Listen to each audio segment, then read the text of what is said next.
na ito. Patuloy ang pagdating ng supporters at ilang residente sa tahanan ni incoming President Noynoy Aquino sa Times Street sa Quezon City. Ito'y para personal na batiin si Aquino sa kanyang tagumpay.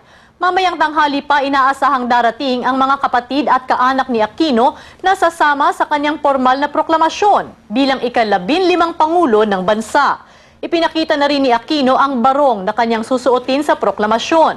May bordang ribbon ang creation ng designer na si JC Buendia.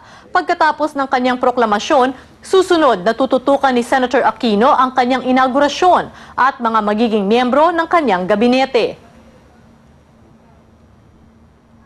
Dumalo naman sa misa sa National Shrine of the Sacred Heart sa Makati si incoming Vice President Jejomar Binay bago ang nakatakda niyang proklamasyon mamayang hapon sa Batasang Pambansa.